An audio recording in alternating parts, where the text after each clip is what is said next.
안녕하세요. 사연에 빠지다의 DJ 민영입니다. 오늘 사연은요, 30대 후반의 여성분께서 보내주신 사연인데요. 참, 어떻게 이렇게 남의 집 자식을 천대할 수가 있는 걸까요? 며느리라는 이유로 버텨내고 또 누구의 도움도 없이 힘겹게 일어선 우리 사연자분. 어떤 일을 해도 잘 해내실 분이라는 생각이 듭니다. 그럼 응원하는 마음으로 오늘 사연 만나보겠습니다.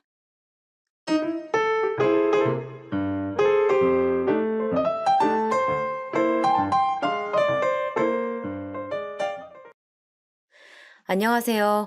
저는 곧 있으면 불혹의 나이가 되는 30대 여자입니다. 저희 친정엄마가 여기 사연을 곧잘 들으시는데 아무래도 비슷한 연배분들이 많으실 것 같아서 이 표현이 조금 죄송스럽게 느껴지기도 하네요. 아무튼 제가 굳이 이렇게 나이로 인해 좀 부정적인 표현을 쓰는 이유가 있는데요. 바로 우리 시댁 때문이에요. 그들로 인해서 제 멀쩡하고 예쁜 세월들을 다 좀먹은 듯한 느낌이 들어서 썩 기분이 좋지 않거든요. 우리 시댁은 제가 결혼할 때부터 조금 쎄했던 구석이 있는 사람들이었어요. 보는 눈이 없어 그냥 나한테 잘해주는 오빠 하나 믿고 결혼한 제 잘못이겠지만, 그래도 그 제가 너무 가혹한 것 같아요. 저희 친정엄마도 초반부터 저에게 꽤나 잔소리를 하셨었거든요. 딱 잘라서 결론부터 말하자면, 나 그 녀석도 마음에 안 들어. 아니, 무슨 하나부터 열까지 그렇게 지네 엄마 눈치를 본다냐? 엄마가 오랬다고 널 부르고, 엄마가 가지 말랬다고 안 가고, 그런 걸 뭘 일일이 다 말하고 있어. 그 집 아빠도 상견례 때 꼰대처럼 앉아있는 걸 보니까 분명히 속으로 우릴 무시하는 눈치야. 너 그런 집 가면 고생해, 이거사. 저도 그날의 일만 생각하면 보통 속이 쓰린 게 아니었어요. 우리 둘 다 덜컥 아기가 생겨버리는 바람에 일찍 결혼하게 되었는데, 사실 고생은 제가 하는 건데 시댁은 되게 당당하게 굴더라고요. 특히 어머니 말투는 제가 들어도 기분이 나빴어요. 우리 명은이는 옛날부터 엄청 귀한 애였어요. 그런데 이렇게 갑작스럽게 장가를 가게 될 줄 아무도 몰랐지 뭐예요. 임신을 했다니 뭐 어쩔 수는 없지만 그래도 딸 간수라도 좀 잘하지 그러셨어요. 요즘 조심스럽게 만나는 애들이 얼마나 많은데. 이거 뭐 우리 씨가 생겼다고 하니 내칠 수도 없고 말이에요. 당시에 우리 부모님은 저도 저지만 남자 녀석을 가만두지 않겠다고 벼르고 계셨었거든요. 사실 이게 뭐 어느 한쪽만의 잘못은 아니긴 한데 시댁에서는 외려 절 무시하듯 함부로 말하니까 참을 수가 없으셨던 것 같아요. 아빠도 화가 많이 나셨는지 헛기침을 했는데 그런 와중에도 어머니는 끝내 할 말을 계속 이어가더라고요. 어쨌든 뭐 방법이 있겠습니까? 결혼시켜야죠. 둘 다 어린 나이들도 아니고 뭐 주변에서 슬슬 알아서 가정 꾸리게 해야 되잖아요. 근데 좀 걸리는 게 있긴 한데 저희가 뭐 당장 집이 그렇게 준비가 되는 건 아니에요. 우리 집 1층에 마침 올해 말이면 이사 나가는 집이 있어서 거기 말고는 딱히 장소가 없겠더라고요. 이렇게 말이 나오는 자체가 본인들 집에서 데리고 있다가 같은 건물에 살게 하겠다는 얘기라 엄마 아빠는 보통 심사가 사나운 게 아니셨나 봐요. 하지만 어쩔 수 없잖아요. 우리가 집을 해가면 모르겠는데 그것도 아니고 저쪽에서 준비하는 입장이니 따를 수밖에요. 콧김을 마구 들이쉬며 엄마가 씩씩거리는 소리가 들렸는데 그런 와중에 어머니가 하신 제안은 많이 당황스럽더라고요. 그래도 일단 결혼은 시켜야 하고, 뭐, 예단이나 이런 것도 생략하고 갈 수는 없을 것 같아요. 보다시피 우리 집은 아들이 얘 하나뿐이거든요. 저희도 딸이 있긴 하지만, 그래도 아들 장가는 좀 다르니까요. 저희가 필요한 걸 좀 적어 봤는데, 보시겠어요? 생각해보면 왜 이날 그런 견적서 같은 걸 받아들고서는 식사를 마치고서 헤어질 때까지 한마디도 못했던 건지 아직도 화가 나요. 그나마 저희 언니가 계속 옆에서 눈치를 주는 바람에 참긴 했지만 엄마 아빠는 내내 벌개진 얼굴을 감추실 수가 없었어요.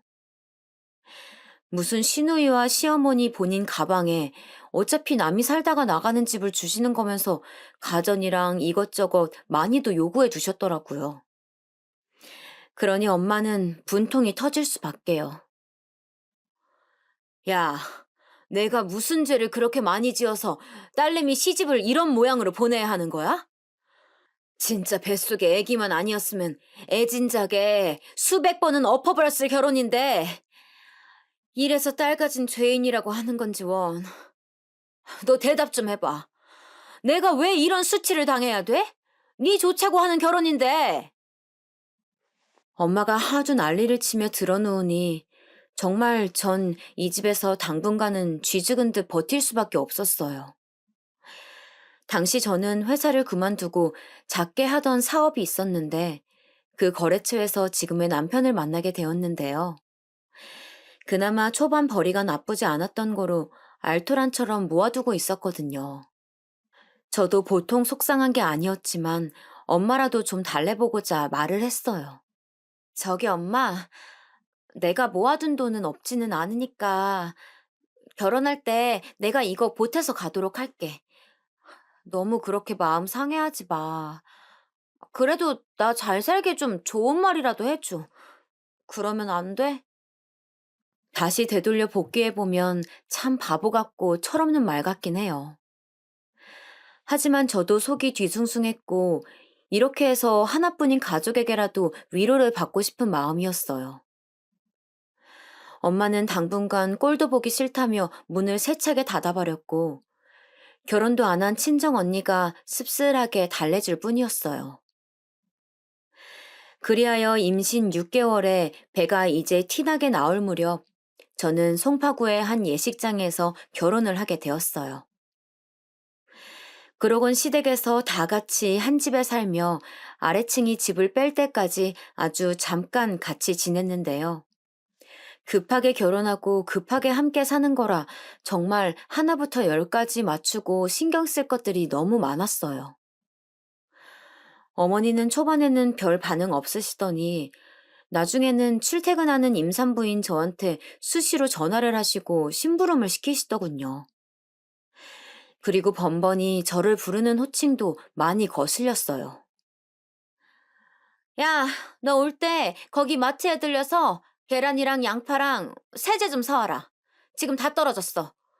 너 괜히 배불러서 힘들다고 우리 명훈이 시키지 말고 네가 사와. 애 생긴 걸로 유난 부리고 남자 잡는 거 아니야. 나는 네 남편 임신하고 더 막노동하듯이 살았어. 그래도 애는 잘만 건강하게 태어나더라. 심지어 이런 전화가 오는 것은 오전 일찍이었고, 제 퇴근은 6시 이후인데 일찍이 뭘 저렇게 부탁하시는 거예요. 저 어머니, 근데 제가 지금 당장은 갈 수가 없어요. 저녁에 갈 건데 그때까지 괜찮으세요? 이런 말을 하면서도 얼마나 속으로 꾹꾹 눌렀는지 몰라요. 솔직히 임신 기간 내내 모든 스트레스는 전부 시댁에서 저에게 선물해 준 거나 마찬가지였고요. 어머니는 전혀 아랑곳 않고 내가 네 속 모를 줄 아냐는 식으로 받아치더군요. 야, 누가 지금 필요하대? 이따 저녁에 천천히 사오라고. 우린 지금 있는 걸로 해 먹으면 되니까. 그리고 말 나온 김에 잘 됐다. 고기 좀 사와라. 영수증 갖고 오면 돈 줄 테니까. 알았으면 끊어. 어머니는 사사건건 저에게 야야거리셨고 맨날 뭔가 화가 있는 말투로 저렇게 으르렁거리시더라고요. 결혼도 안 한 시누이랑 같이 살고 있는데 시누이는 맨날 뭘 그렇게 먹고 살이 디룩디룩 쪘는지 저한테 별말은 안 해도 제 눈엔 시어머니랑 똑같아 보였어요. 왜냐면 주말마다 제가 차리는 밥을 그렇게 소파에 누워서 아무것도 안 하면서 다 받아먹고 있고 집안일은 정말 조금도 안 해요. 차라리 만나는 남자라도 있어서 데이트라도 하던지 저러다가 결혼이라도 했으면 좋겠는데 전혀 그런 구석이 안 보이더라고요. 그렇게 얼마간을 힘들게 시댁에서 지내다가 1층이 드디어 집을 비워주게 되었답니다. 이 무렵 저는 사업을 잠깐 언니에게 맡겨둔 채 슬슬 출산 준비를 하고 있었는데요. 겨우 이제 우리만의 공간이 생겼고 거기에 아기 방도 만들고 꾸며둘 생각을 했었어요. 그런데 대뜸 아버님이 저를 2층으로 호출하시더니 뜬금없이 말씀을 하시는 거예요. 너네 말이다. 지금 이제 막 둘이 살기 시작한 집인데 너무 큰 편 아니냐? 거기 공간 하나만 줘라. 빈 방 있잖아. 이게 뭔 말 같지도 않은 소리인가요? 아버님은 멀쩡히 어머니랑 본인 딸과 살고 있는 집이 있으시면서 왜 그것도 바로 아래층에 살고 있는 아들 부분의 방을 하나 달라고 하시는 거냐고요. 네? 여기를 왜요? 왜라니? 내가 내 노후 깎아 먹어가며 준 집인데 그거 방 하나 못 얻냐? 돈 한 푼 안 내고들 들어왔으면 방 하나는 감지덕지한 줄 알아야지. 원래 계속 우리 집에 살게 하고 그 집은 세 줄 생각이었어. 이렇게 덜컥 집을 하나 줬으면 군만 하면 안 되는 거야. 아니, 다짜고짜 이렇게 공간을 달라는 게 이해도 안 되고 남편에게 물어보니 그게 뭐가 문제냐는 말투더라고요. 아버지가 아무래도 엄마랑 있으면 자꾸 싸우니까 자식이랑 같이 있고 싶은가 봐. 너가 차려주는 밥도 좋았다나 뭐래나. 괜히 며느리한테 그런 말 일일이 하기도 그러니까 저렇게 표현하시는 건가 봐. 어차피 부동산 왔다 갔다 할 때 잠깐만 쉬시는 거라고 하니까 그냥 그렇게 해드리자. 그리고 이건 엄연히 부모님이 주신 집이잖아.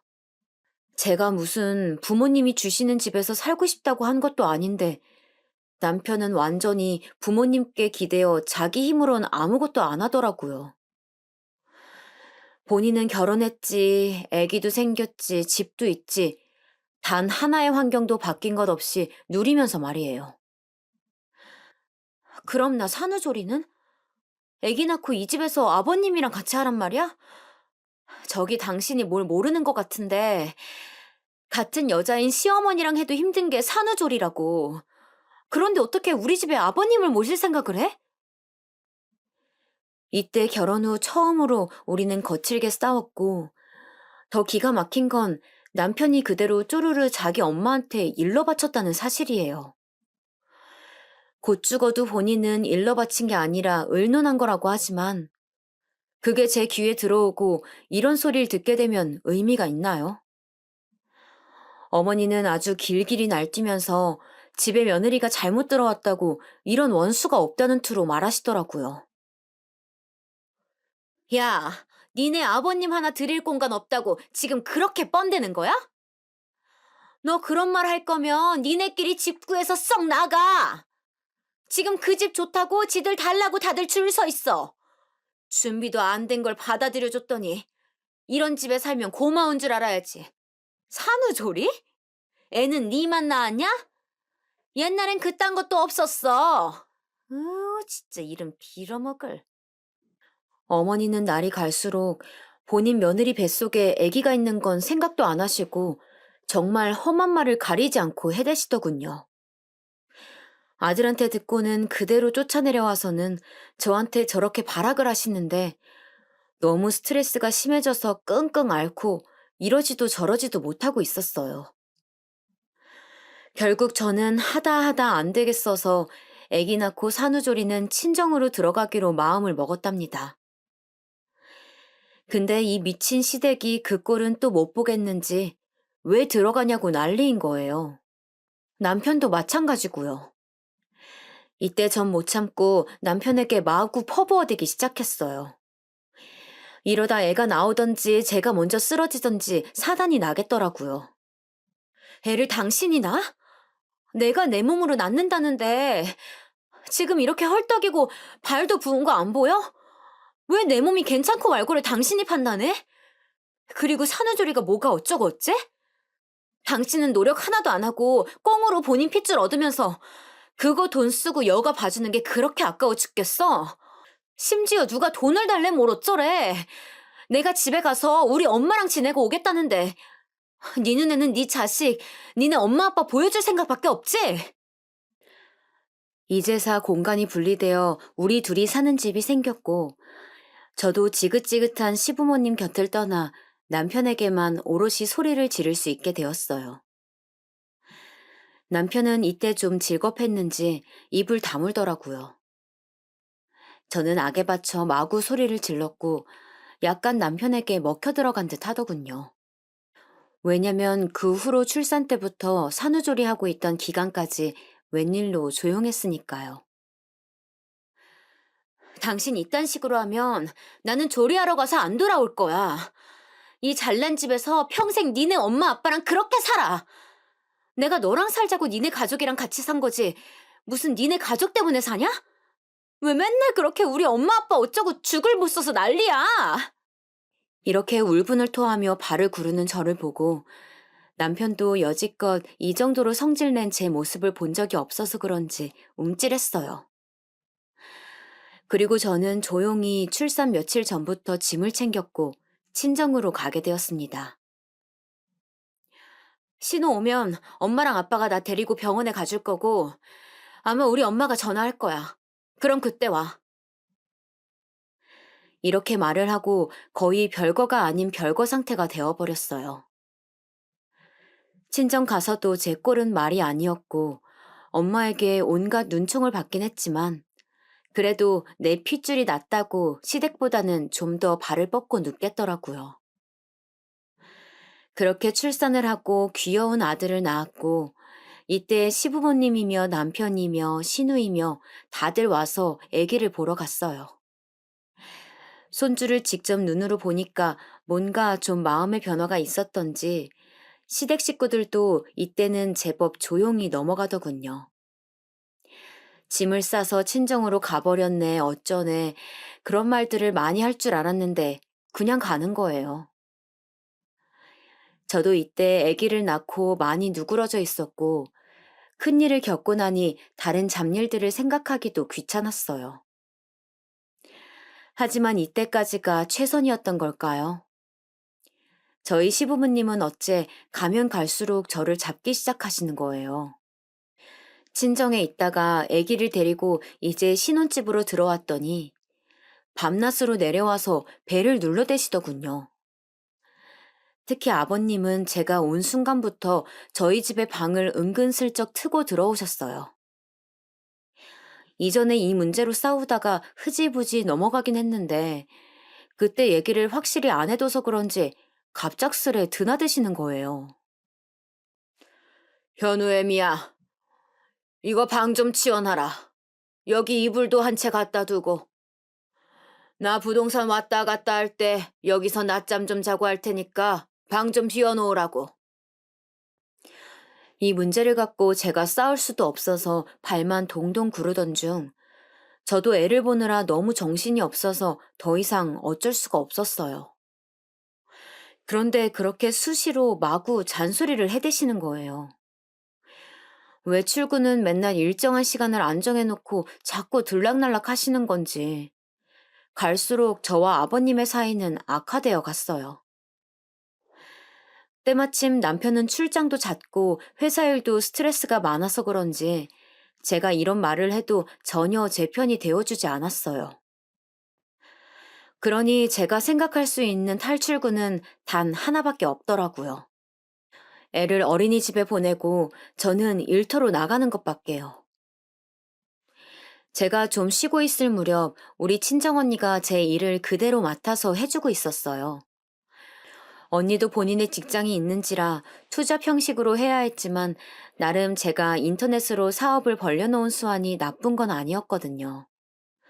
전 유지만 좀 해달라고 했고 그걸 언니가 붙들고 있어준 거예요. 일단 저는 작은 원룸을 얻어가지고 사무실로 쓰기로 했고 그렇게 아침 저녁으로 아이와 출근했다가 또 애를 데리고 저녁에 퇴근을 했어요. 아버님은 온종일 집에 있으면서 저한테 밥도 얻어먹고 손주랑 놀기도 해야 하고 또 손주가 울거나 응가라도 하면 그건 전부 며느리에게 맡겨버리고 또 보면서 시집살이 시키는 게 일상이셨어요. 본업인 부동산은 제대로 출근도 안 하고 아래 직원한테 맡겨두고는 말이에요. 그러다가 제가 저렇게 엇갈려 나가버리니 보통 불만이 많으신 게 아니더군요. 애미라는 게 말이야. 아주 눈물 쏙 빼도록 정이 없어가지고 어떻게 저런 핏덩이를 어린이집인지 사람집인지 그런 데다 보내? 맨날 뉴스에 나오는 거 봐라. 우리 현우 거기 마귀 할멈들이 괴롭히면 어떡하냐? 지 새끼 하나 지 손으로 못 키울 거면서 대체 왜 낳았는지 몰라. 이렇게 따라다니시면서 쪼아대시긴 했지만 그래도 전 주중에 아침부터 오후까지 완연히 해방이 되었어요. 당시에 너무 고맙게도 우리 아기는 당시 그렇게 까탈스럽지도 않았고 어린이집 선생님도 좋은 분들을 만나서 무던하게 잘 다녀주었답니다. 그런데 한 몇 달쯤 지났을까요? 솔직히 이건 좀 다 예견된 일이 아니었을까 싶기도 하지만 아무튼 막상 이렇게 저랑 가까운 일로서 닥치게 되니 좀 당황스럽긴 하더라고요. 이때 남편도 이성을 잃고 다들 제정신이 아니었어요. 여, 여보, 지금 어디야? 아버지, 아버지 얘기 들었어? 저는 이때 제 사무실에서 주문건을 처리하고 물건들을 포장하고 있었을 때였는데 남편의 말이 도통 뭔지 잘 모르겠더라고요. 왜 그런가 했더니 알고 보니 꽤 안 좋은 내용을 전해 듣게 되었어요. 아버지, 아버지 부동산 말이야. 그거 같이 해주시던 김씨 아저씨가 사기를 친 모양이야. 저도 그쪽 얘기는 자세히 모르는 관계로 대체 왜 이게 사기인지 잘 모르겠지만 앞에서도 말했듯이 저희 아버님 출근을 잘 안 하셨거든요. 제가 연애할 무렵만 해도 부동산에 곧잘 출근하셨던 것 같은데 아들 장가 보내고 이제 슬슬 본인도 지쳤다면서 아는 친구분에게 맡겨두고 대강 확인만 하고 다니셨던 거예요. 그도 그럴 것이 맨날 우리 집에 와가지고 진상만 부리고 밥이나 얻어드시고 정말 심각한 날은 내내 거실을 차지하시고 TV를 돌려대셨거든요. 그렇게 뻔질나게 드나들면서 본인 사무실은 버려두시더니 사단이 나도 제대로 났나 봐요. 그 아저씨가 정확히 뭔 짓을 했는지는 모르겠지만 아버님이 꽤나 큰 액수의 손해를 그냥 눈뜨고 당하게 되셨더라고요. 돈 한 푼에도 벌벌 떨고 난리를 치는 분들이 많다면 많고 적다면 적은 액수로 사기를 당하신 거예요. 어머니는 들어놓으시고 시누이는 집안 분위기가 안 좋으니 어디 나가 있고 아무튼 집안 꼴이 말이 아니었어요. 하지만 저도 참 뭐나 된다고 며칠을 텅 빈 눈으로 풀이 죽어있는 노인네를 보니까 마음이 좋질 않았어요. 우리 친정 언니는 듣고 잘 됐다며 아주 고소해 하는데 그것도 편치 않은 거예요. 뭐야, 니네 시아버지네 부동산? 하긴 솔직히 안 망하는 게 이상한 거 아니야? 맨날 그렇게 팽팽 놀러 다니고 뭐 한 달에 한 번이나 들여다보긴 했니? 매일같이 전화로만 확인하고 말았다며. 그건 진짜 날 잡아 잡수하는 거지. 그리고 니네 건물 그렇게 세운 것도 니네 어머니 덕이지 시아버지가 돈을 많이 벌어다 줘서 뭐 그리 된 것도 아니라며. 하여간 진짜 인과응보다. 사람은 하는 대로 돌려받는다니까? 언니는 평소에 우리 아버님을 아주 싫어했는데 아무래도 자기 여동생을 그렇게 못살게 굴고 시짓을 하니 좋아할 수가 없었을 거예요. 근데 집 분위기도 영 좋지 않고 그나마 우리가 살던 건물은 건재한 상태긴 했지만 내내 초상집 분위기더라고요. 저도 참 이때 머리에 뭘 얻어맞은 건지 그래도 미운정이라도 들은 걸까요? 두 노인네가 내내 죽겠다 소리만 하고 어쩌질 못하고 있는 걸 보니 마음이 안 좋더라고요. 본래 남편도 자기 아버지를 썩 좋아하진 않았지만 이렇게 다 죽어가는 몰골로 일어나질 못하는 거 보니 마음이 쓰였나 봐요. 온 집안이 다 가라앉아 있는 분위기를 보니 저도 덩달아 처지는 기분이었고, 이래서 한 집에 살면 온갖 감정이 다 전이되어서 영향을 받게 되는 것 같더군요. 저희 친정 식구들은 그저 혀를 쯧쯧 차며 어쩌냐는 분위기였지만, 당사자인 저는 그 안에 계속 있다 보니까 저 역시 죽을 맛이었어요. 어느 날 무던히 사무실에서 일을 하고 있다가 아무리 생각해도 계속 걸리고 신경이 쓰이는 거로 무작정 남편에게 전화를 했어요. 남편이란 존재 역시 저에게 썩 보기 좋고 이쁜 존재는 아니지만 저도 결혼하고 자식을 낳고 양가 어른들을 다 겪다 보니 나름 뭔가 이전보다 보는 눈이 넓어진 걸까요? 하여간 일단은 다 살고 보자는 생각이 들더라고요. 여보, 당신도 통장에 얼마 있지 않아? 일단은 내가 지금 당장 어느 정도 융통할 수 있는 돈이 있어. 좀 부족하긴 하지만 이거 없다고 지금 내가 뭐 거리로 나앉게 되는 것도 아니야. 우리 이거 보태드리도록 하자. 남편도 처음에는 황당해 하더니 본인도 얼마간을 쥐죽은 듯 지내며 고생해서 그런지 얼마 안 가 수긍을 하더군요. 며칠 뒤 둘 다 돈을 융통해서 위층 시부모님께 올라갔고 아버님은 이게 뭐냐며 놀라셨어요. 니네가 돈이 있냐? 니네가 버는 거 뭐 얼마나 된다고 돈을 갖고 와? 현우애미, 너는 푼돈 벌면서 무슨... 됐어. 신경 쓰지 마라. 이러면서 버럭 화를 내시는데 이때 또 남편이 덩달아 화를 내면서 싸움이 붙어버렸어요. 우리가 갖다 주는 돈은 뭐 돈도 아니에요? 일단은 다 살고 보자는 거 아니에요. 저희도 이 이상은 못 드리니까 알아서 하세요. 그러면서 또 투닥투닥 티격태격 하다 보니 솔직히 고맙다는 말을 기대하고 간 건 아니지만 일말에 그런 표현도 듣지 못하고 그냥 나오게 되었어요. 저도 사람인지라 약간은 기대를 했던 건지 나오면서 좀 씁쓸하긴 하더라고요. 아무튼 나중에 어머니를 통해서 들어보니 그래도 급한 불 끄는데 여기저기 친척들 돈 받아서 저희 것까지 포함해서 해결을 하셨다더군요. 그러니 저도 조금은 안심을 하고 넘어갔고 바로 언제 갚겠다는 말은 못 들었지만 그렇게 일상을 보냈어요. 어련히 알아서 주시겠지 하고 제 딴에는 믿었던 거예요. 헌데 제가 너무 순진했던 건지 이후로 비슷한 상황이 되었을 때 시부모님 반응은 완전히 다르더군요. 어머니는 둘째치고 아버님 반응이 좀 말도 안 되는 모양새였어요. 누가 너한테 꿔달라고 했냐? 당장 지금 돈이 없는데 어떻게 주라고? 그리고 네가 그 돈 줄 때 뭐 언제까지 달라고 뭐 그런 얘기를 했어? 그런 게 뭐가 있냐? 부모 자식에 뭘 언제까지 달라고 그렇게 재촉질이야?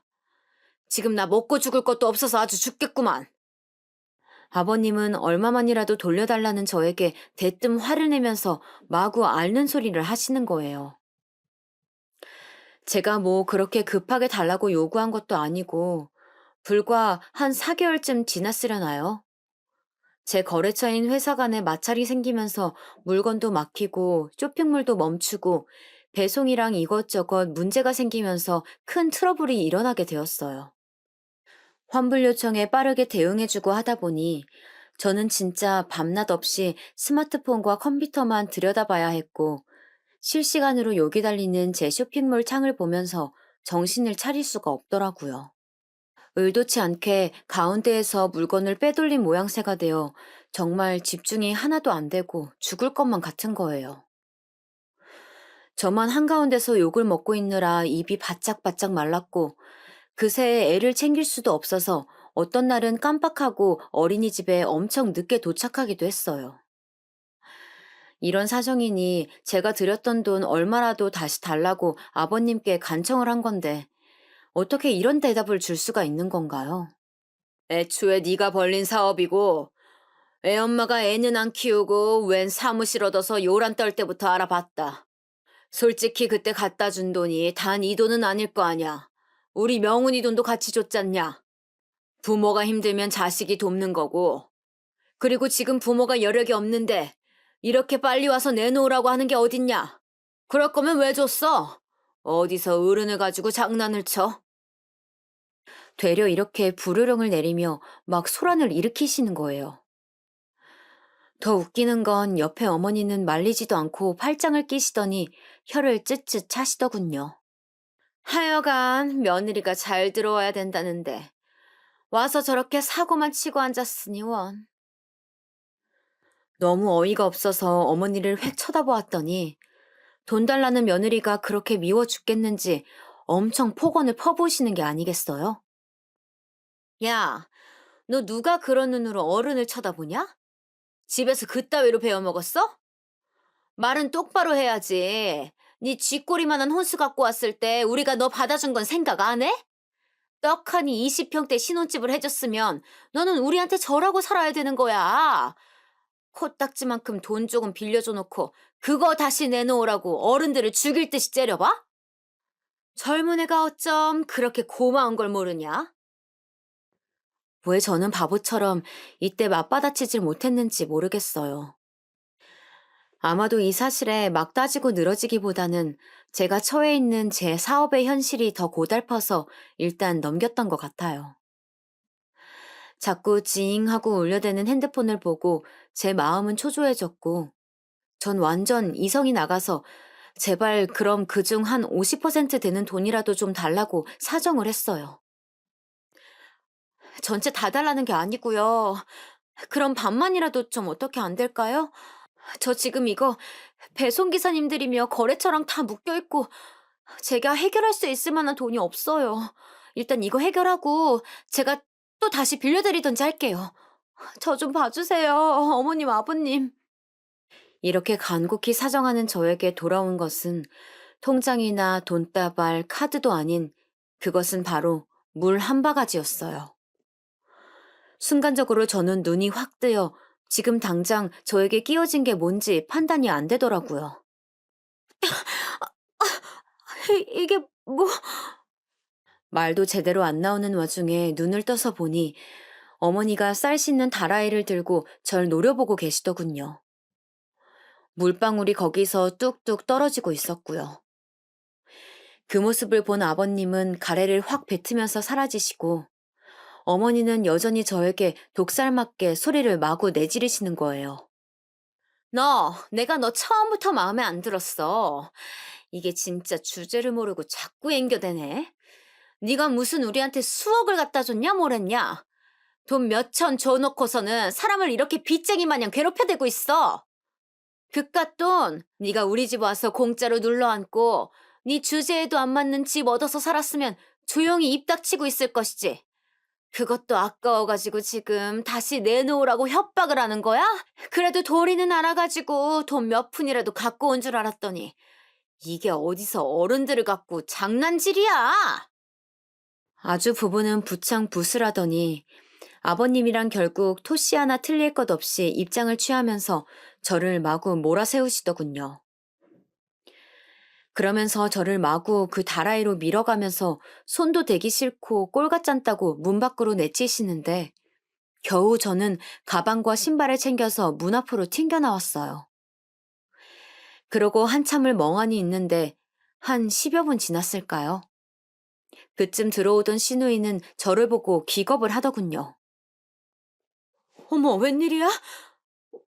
왜 이러고 있는 거예요, 지금? 엄마! 엄마! 이러고 지 엄마를 찾는데 어머니는 문을 열어주다가 그 앞에 주저앉아 있는 절 보더니 또 마구 상스럽게 욕을 뱉으시더군요. 상황은 잘 모르지만 제 엄마가 저 난리를 치는 걸 보더니 시누이는 대충 고개가 마구 왔다 갔다 하다가 쏙 지 몸만 들어가서 문을 닫아버리는 거예요. 저는 정말 이날의 일을 두고두고 잊을 수가 없어요.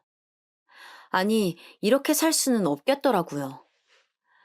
내가 그동안 애가 두 돌이 다 되도록 살면서 별일들을 다 겪고 시부모와 툭하면 싸우고 부딪혔지만 이런 꼴을 당하게 될 줄은 몰랐어요. 차라리 그 돈 고스란히 갖고 있다가 좀 몇 달만 더 참다가 나한테 쓸 것을 왜 내 돈을 내가 돌려받는데도 이따위 수모를 당하게 된 걸까요?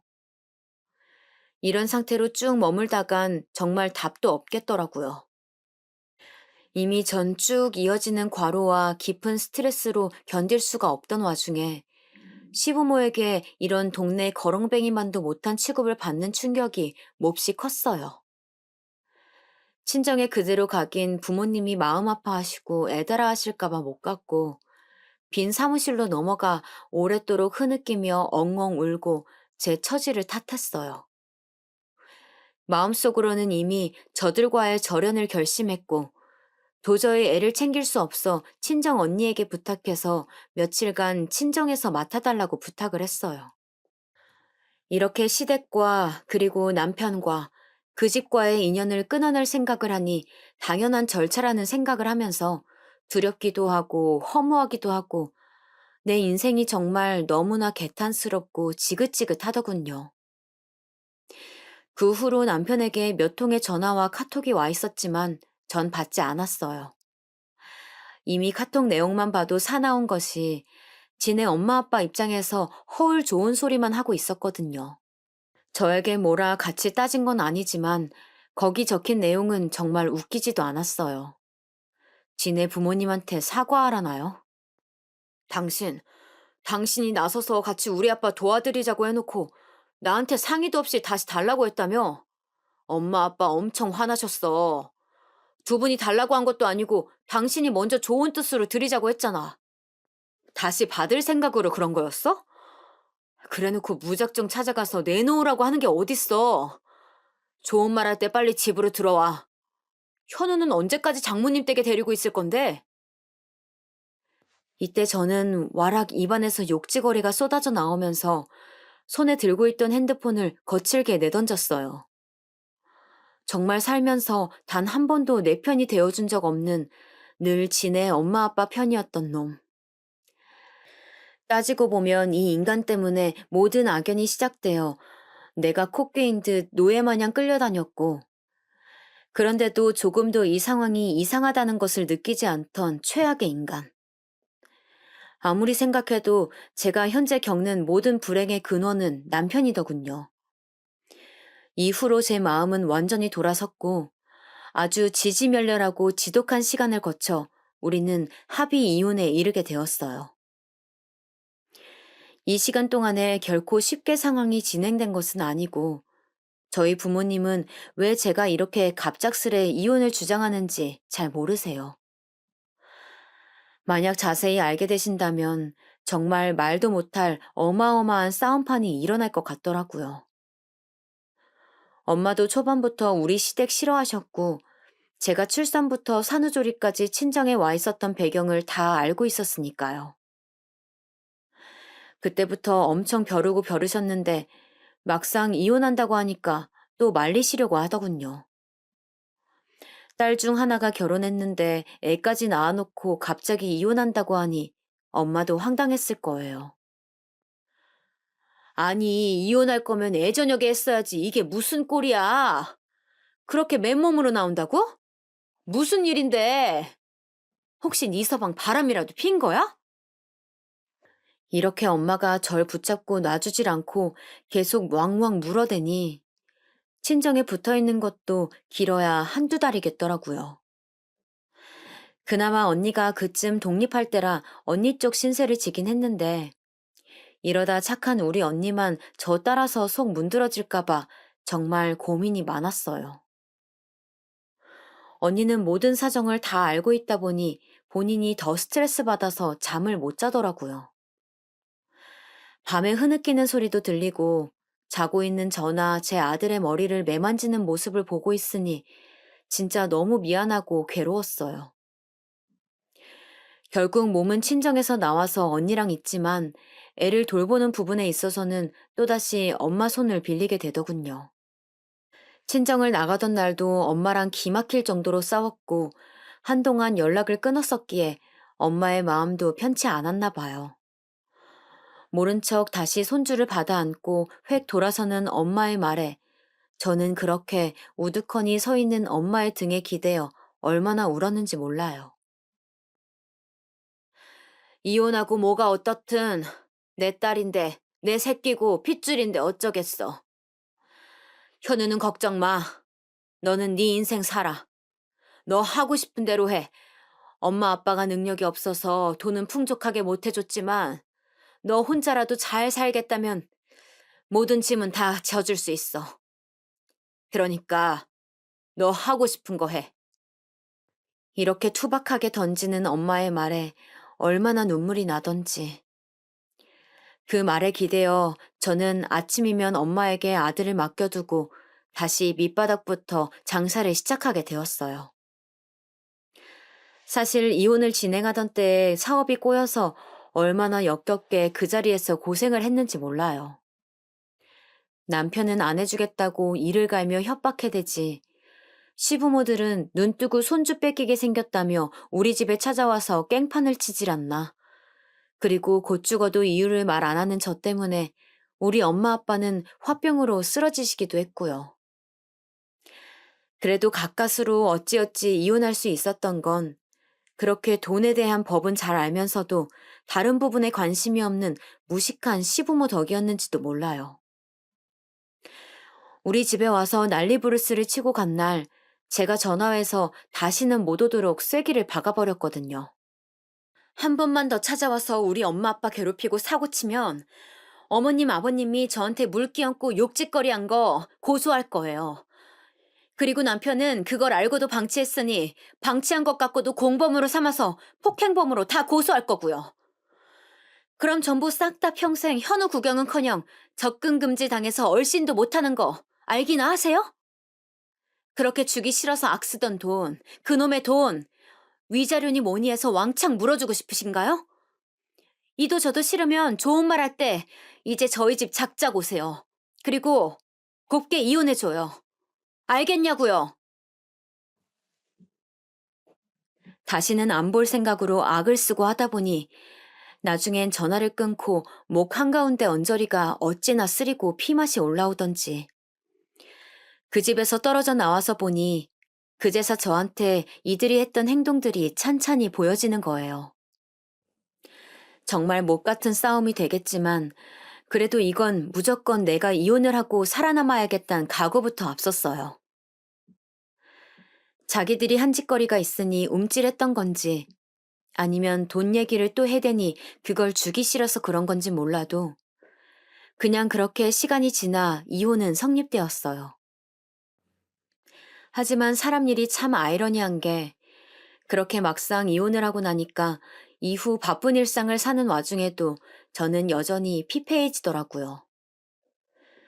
젊다면 젊은 나이인데 다른 친구들은 이제사 막 새로 남자를 만나서 결혼을 할까 말까 하고 있고 자기 직업들은 다 어느 정도 굳혀진 상태이고 말이에요. 커리어 우먼이고 멋진 모습들로 결혼을 꿈꾸고 있는데 전 애도 있고 완전히 낡아버린 모양새로 이렇게 바닥이라니. 우울증이 너무 심해져서 견딜 수가 없었어요. 그래도 언니가 일단 계속 저를 잡아주고 있었기도 했고 이때 저는 잘 먹지도 못하고 피폐해진 상태로 일을 하기 시작했어요. 너 너무 그렇게 기죽어 있지 마. 니네 시댁이며 제부며 꿈에도 생각하지 말고 이제 네 생각만 하며 살아. 알았지? 이렇게 언니와 함께 하면서 중간중간 알바도에서 미천도 조금 모아보고 한 발짝씩 내딛게 되었어요. 그나마 배운 게 인터넷 장사였기에 저번에 있었던 사고를 참고로 해서 없는 형편에 직원을 한 명 따로 쓰고 저는 잘할 수 있는 부분만 매진해서 다시 시작해 보았어요. 부족한 부분은 배송 알바를 뛰면서 따로 메꾸기도 하고 언니도 어느 정도 자금을 보태면서 힘겹게 다시 시작했는데요. 그러고 좀 지나 한 3년 정도 되었을 때일까요? 저는 여전히 사업이 어렵게 느껴지고 여러모로 바닥을 휘젓고 있을 때였어요. 간신히 빚은 안 지는 수준이긴 했지만 힘든 와중에 코로나까지 터지니까 정말 정신이 없더라고요. 근데 이때 저에게 연락 한 통이 와 있었는데 메시지를 보낸 사람 이름을 보고 기가 막히더라고요. 다름이 아닌 시어머니였어요.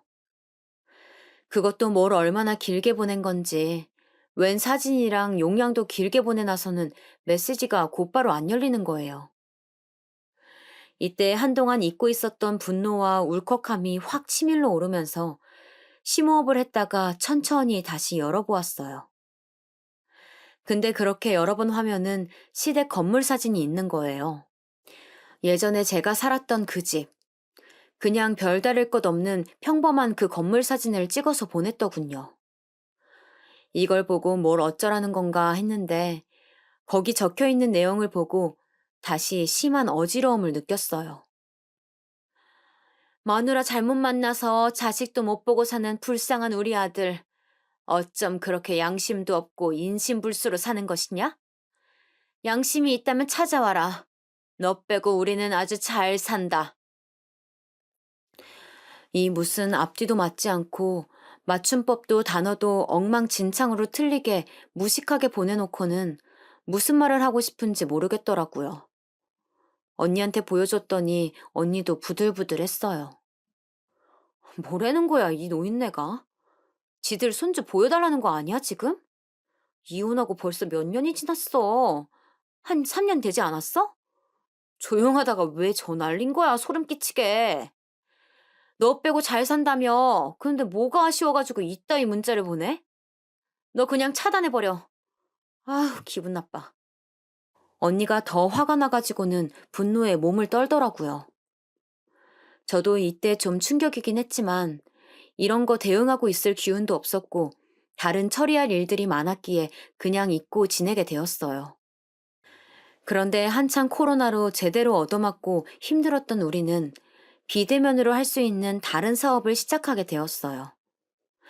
늘 대면으로 뭔가를 팔아야 하고 홍보를 했었는데 비대면으로 연결을 시켜서 거래를 이어갈 수 있도록 커뮤니티를 만들게 된 거예요. 이것도 마침 저 같은 싱글맘 모임이 있어서 그쪽에서 정보를 공유하다 보니 작은 조합 같은 게 만들어져 아이디어를 얻게 되었답니다. 너무 감사하게도 그쪽에서 지도를 잘 해줄 수 있는 전문가를 소개해 주셨고 탄력을 받아 한 1년간은 정말 눈코 뜰 새 없이 바쁘게 뛰어다녔어요. 수년을 헤매고 있었지만 생각지 못한 곳에서 접점을 만났고 그렇게 사업은 아주 조금씩 흐름을 타고 슬슬 올라가게 되었답니다. 이렇게 수입이 생기기도 하고 나름 저희도 선배가 되었다고 사업 5년 차가 될 무렵에는 강의도 하고 도움을 주러 현장에 나가기도 했어요.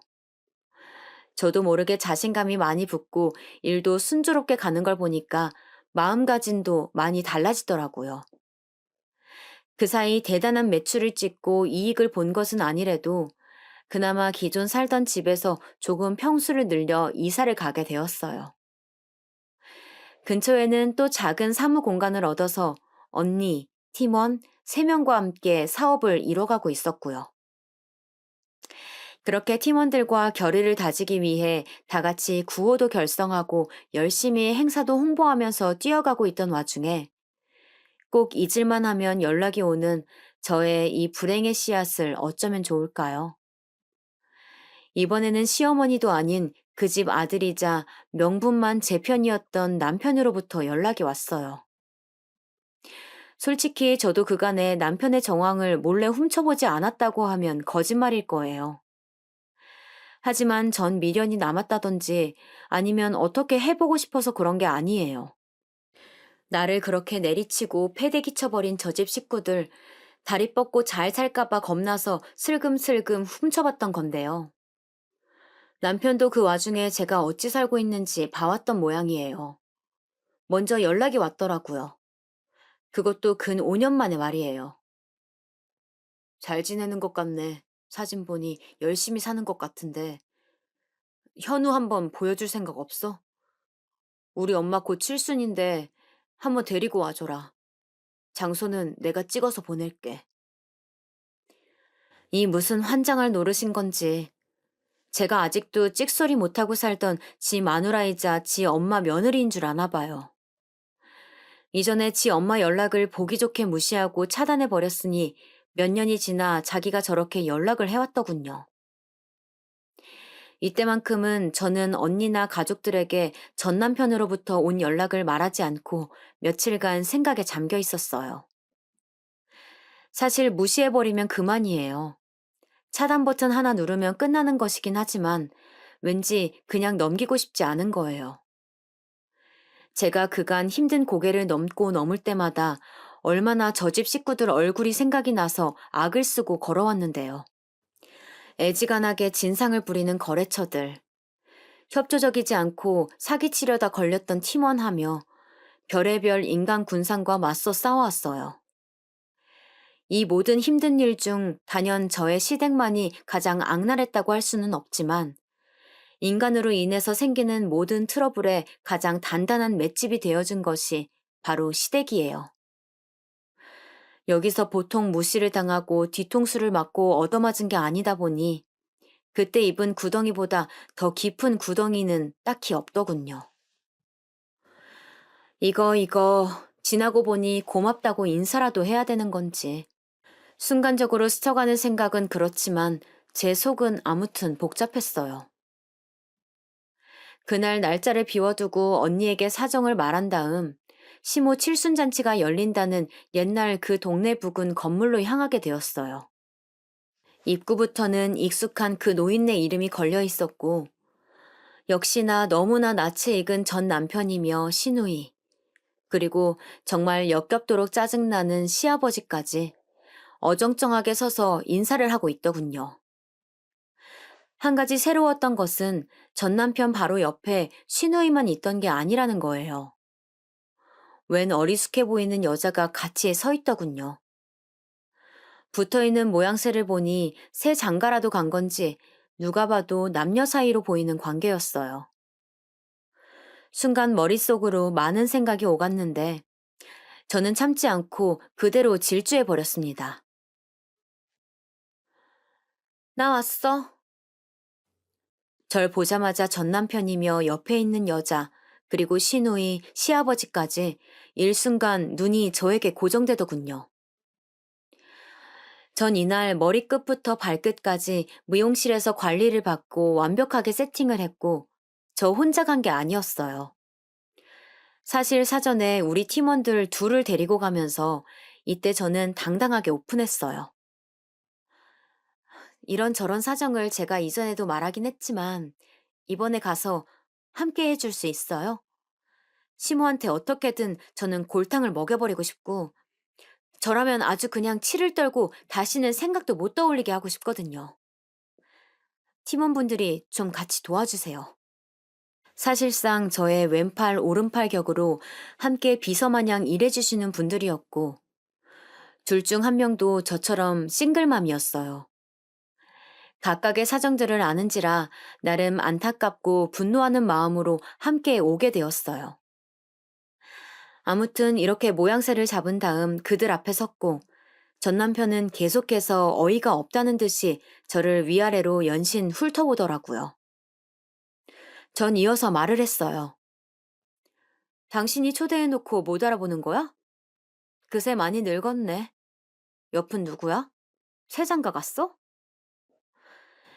그러자 그 여자와 시누이, 시아버지까지 그제사 무슨 얼음이라도 깨진 듯 뭐라고 꿍얼거리면서 반격할 기세인 거예요. 여전히 멍청하게 아무 말도 안 하고 서 있는 남편을 상대로 전 말했어요. 됐고, 어머니 어디 계셔? 가서 얼굴 좀 보자. 손주 보고 싶어 하는데 그 대신 전 며느리가 왔다고 인사가 봐야지. 아, 저기 계시네.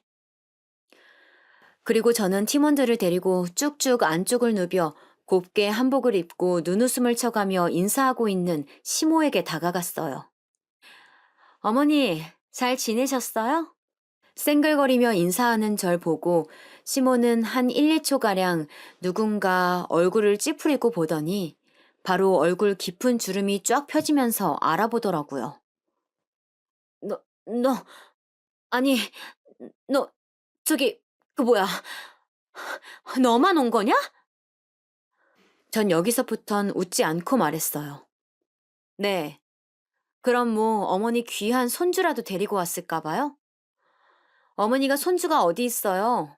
아들 이혼시켜놓고 연락 끊었으면 그대로 끝인 거죠. 그간 열심히 끼고 키운 저희 엄마한테나 손주인 거죠.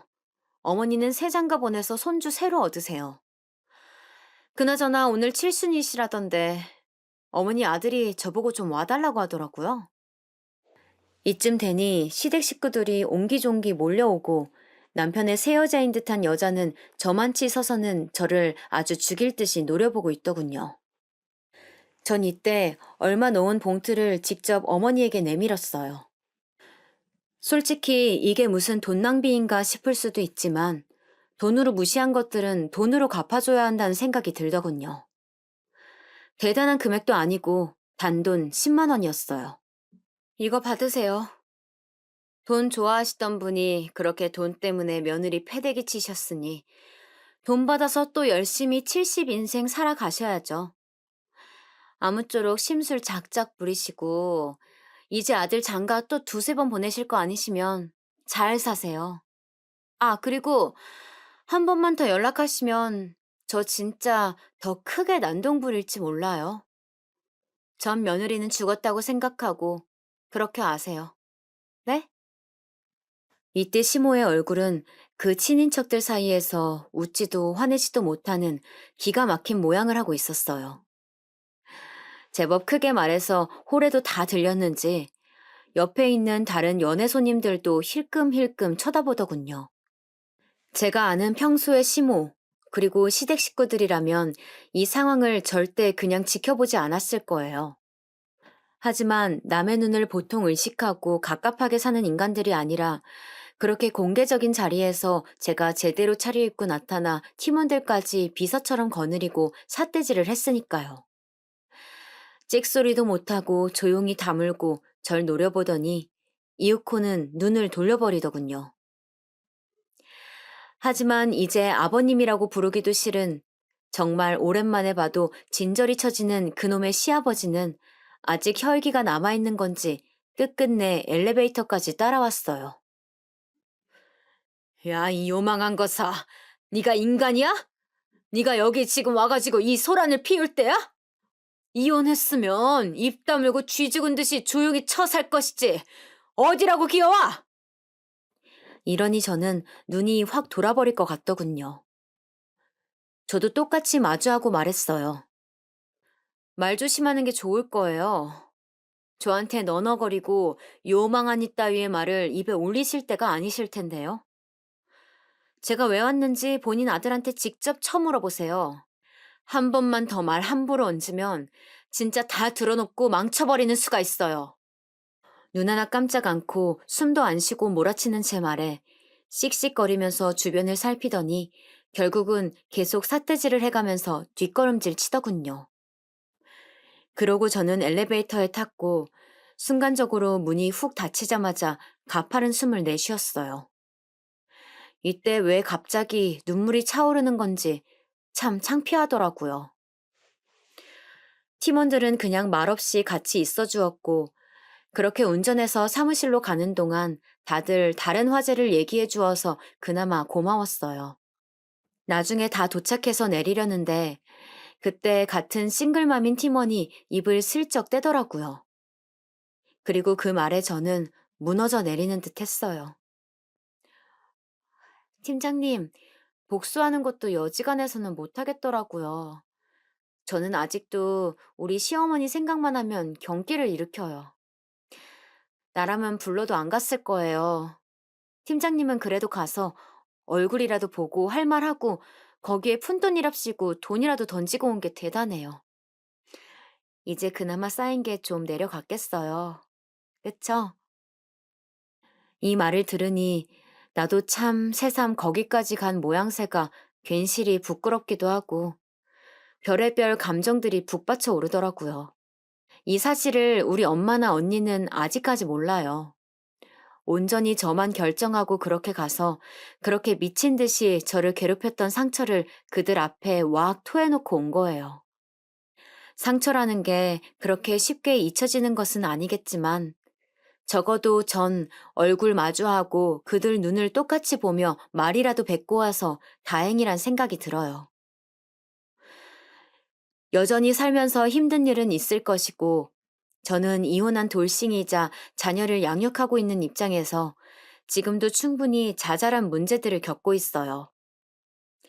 그래도 과거에 남아있던 것을 이 정도 선에서 스스로 정리를 했으니 앞으론 그저 열심히 사는 수밖에 없을 것 같네요. 생각보다 그렇게 개운한 것은 아니지만 안 했으면 평생은 끙끙거리며 소가리를 하고 몇 년에 한 번씩은 꿈을 꾸고 가슴에 피가 맺혔을 거예요. 일단은 됐다고 그 힘들었던 결혼 생활 잘 끝냈다고 비로소 진짜 마무리를 지었다고 스스로를 달래주고 싶네요. 별 볼 일 없는 저의 이야기 들어주셔서 감사드려요.